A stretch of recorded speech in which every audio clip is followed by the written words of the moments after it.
Bonjour. Dans cette vidéo, nous allons continuer l'étude des suites et séries de fonctions. Nous nous intéressons ici aux propriétés de la limite d'une suite de fonctions ou de la somme d'une série de fonctions. Comme support de discussion, considérons l'exercice suivant, soit alpha un réel. Pour tout n appartenant à n étoiles et x dans R, on pose un de x égale n puissance alpha sur n carré plus 1 x exponentielle moins nx. Et f de x égale sigma de n égale 1 à l'infini de un de x lorsque cette série numérique converge. Nous avons donc une suite de fonctions et la somme d'une série de fonctions. Premièrement, déterminer le domaine de définition de f, c'est-à-dire l'ensemble des x pour lesquels f de x est défini ou bien pour lesquels la série numérique de termes général un de x converge. Deuxièmement, montrer que f est continu sur R étoile plus. Troisièmement, pour quelle valeur de alpha, le paramètre alpha, la série de fonctions sigma de un converge-t-elle normalement sur R+.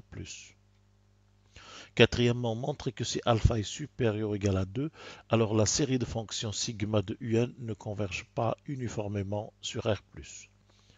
Et enfin, cinquièmement, étudier la continuité de f en 0. Alors nous commençons par le domaine de définition de f. Première question, pour quelle valeur de x f de x est-elle définie? C'est-à-dire pour quelle valeur de x la série numérique de termes général un de x est convergente, dont la somme va représenter f de x. Alors remarquons d'abord que si x est nul, un de 0 est nul et donc f de 0 est égal à 0. Donc f est bien défini pour x égale 0. Si x est strictement négatif, dans le terme un de x figure une exponentielle qui, quand x est négatif, tend vers plus l'infini, et on sait qu'elle l'emporte sur les puissances de n, x est fixé, et donc le terme général un de x ne tend pas vers 0 à cause de l'exponentielle, c'est-à-dire la série numérique sigma de un de x diverge. En d'autres termes, f n'est pas défini pour x strictement négatif. Si x est strictement positif, cette fois-ci l'exponentielle va tendre vers 0. Donc le terme général un de x tend vers 0, mais ça ne suffit pas, car ce n'est que la condition nécessaire de convergence. Alors pour voir si la série numérique est convergente ou pas, nous allons essayer le test de n puissance alpha. On multiplie donc un de x par n puissance un nombre strictement supérieur à 1. Ici, on a pris n carré. Alors, si on calcule n carré fois un de x, on trouve n puissance alpha plus 2 sur n carré plus 1, x exponentielle moins nx. Le rapport avant x équivaut à n puissance alpha, donc n carré un de x équivaut à n puissance alpha x exponentielle moins nx. X étant strictement positif, ce dernier terme tend vers 0. Et donc, si la limite de n carré un de x quand n tend vers l'infini est égale à 0, cela signifie que la série numérique à terme positif, notons-le, sigma de un de x converge. Donc, la fonction f est bien définie quand x est strictement positif. En résumé, le domaine de f est égal à R+. Deuxième question. Montrer que f est continu sur R étoile plus. Alors, f c'est la somme de la série de fonctions un. Les un sont continus. Produit de x par exponentielle moins nx. Alors nous allons étudier la continuité de f en un point x de R étoile plus, soit x strictement positif. Alors plaçant x dans un intervalle AB avec A strictement positif. Et étudions la convergence de la série de fonctions sur cet intervalle AB. La valeur absolue de un de x peut être majorée sur AB par, alors x va être majoré par b, Et exponentielle moins nx va être majorée par exponentielle moins na, car la fonction exponentielle moins nx est décroissante sur AB.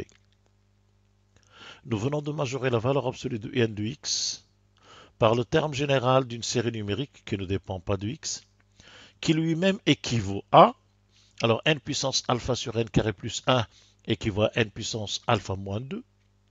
Donc ce terme équivaut à b, n puissance alpha moins 2 fois exponentielle moins na. Alors, étudions la convergence de la série numérique de termes général, ceci. Si nous la multiplions par n carré, cela revient à chercher la limite de b n puissance alpha exponentielle moins na, et la limite est nulle à cause de l'exponentielle. Autrement dit, la série de termes général b n puissance alpha moins 2 exponentielle moins na converge. Donc, la série de termes général n puissance alpha sur n carré plus 1b exponentielle moins na converge. Ce sont des séries numériques à termes positifs. Nous avons utilisé une équivalence. Or, comme un de x est majoré par ce terme indépendant de x, nous avons le sup aussi majoré par ce terme, qui est le terme général d'une série convergente. Cela signifie que la série de fonctions sigma de un converge normalement, et donc en passant uniformément sur AB. On avait dit que le un était continu, donc la somme de la série de fonctions f est continue sur AB, donc en x. Et ceci est vrai quel que soit x dans R étoile plus. Nous venons de montrer donc que f est continu en tout point x de R étoile plus. F est donc continu sur R étoile plus. Troisième question, pour quelle valeur de alpha la série de fonctions sigma de un converge-t-elle normalement sur R+? Alors la série converge normalement lorsque la série des sup est convergente. Regardons ce que vaut le sup de un de x. Alors nous avons un de x égale n puissance alpha sur n carré plus 1 x exponentielle moins nx. En dérivant, nous trouvons u'N de x égale la constante en facteur dérivée de x exponentielle moins nx, ça va donner exponentielle moins nx moins nx exponentielle moins nx. Si on met l'exponentielle en facteur, nous voyons que le signe de la dérivée dépend de l'expression 1 moins nx, qui s'annule pour 1 sur n, négative après, positive avant. Nous sommes sur R+. Donc, pour x égale à 1 sur n, un présente un maximum mn qui est égal à un de 1 sur n. Qu'on calcule, alors un de 1 sur n, c'est n puissance alpha sur n carré plus 1, fois x, c'est-à-dire 1 sur n, fois exponentielle moins nx, ou bien exponentielle moins 1. Nous avons donc le sup est égal à n puissance alpha sur n carré plus 1 fois 1 sur ne, qui équivaut, alors n puissance alpha sur n carré plus 1 fois n équivaut à n puissance alpha moins 3. Il équivaut donc à 1 sur e fois 1 sur n puissance 3 moins alpha. Nous voyons ici une série de Riemann, et par conséquent, la série, ici, je vais changer la série sigma de Mn converge si et seulement si la série de Riemann converge. Nous sommes devant l'équivalence de deux séries à terme positif, ce qui équivaut à alpha strictement inférieur à 2. Donc, sigma de un converge normalement sur R+, si et seulement si alpha est strictement inférieur à 2. Quatrième question. Si alpha est supérieur ou égal à 2, alors la série de fonctions sigma de un ne converge pas uniformément sur R+. Nous supposons donc alpha supérieur ou égal à 2. Il y a convergence de la série de fonctions si la suite des restes converge uniformément. Il y a convergence uniforme de la série de fonctions sigma de un si et seulement si la suite des restes converge uniformément. Or, le reste Rn de x est défini par sigma de k égale n plus 1 à l'infini de k puissance alpha sur k au carré plus 1 x exponentielle moins kx. Évaluons ce reste au point 1 sur n en lequel un présentait un max. Nous trouvons Rn de 1 sur n égale sigma de k égale n plus 1 à l'infini k puissance alpha sur k carré plus 1 x c'est 1 sur n, exponentielle moins kx c'est exponentielle moins k sur n. On peut minorer cette somme par alpha étant plus grand que 2 et k positif, donc k puissance alpha est supérieur à k au carré. 1 sur k au carré plus 1 est supérieur ou égal à 1 sur 2k au carré, puisque k est supérieur ou égal à 1. Et par conséquent, Rn de 1 sur n est supérieur à sigma de k égale n plus 1 à l'infini de k au carré sur 2k au carré 1 sur n exponentielle moins k sur n. Alors, on peut simplifier par k au carré et sortir 1 sur 2n. Il reste la somme de k égale n plus 1 à l'infini de exponentielle moins k sur n, qui est la somme des termes d'une série géométrique. De raison exponentielle moins 1 sur n inférieure à 1 positive, donc qui converge et dont la somme est égale au premier terme divisé par 1 moins la raison. Donc ça donne exponentielle moins n plus 1 sur 1 moins exponentielle moins 1 sur n. Qui équivaut, cet exponentiel équivaut à exponentielle moins 1, car n plus 1 sur n équivaut à 1 au voisinage de l'infini.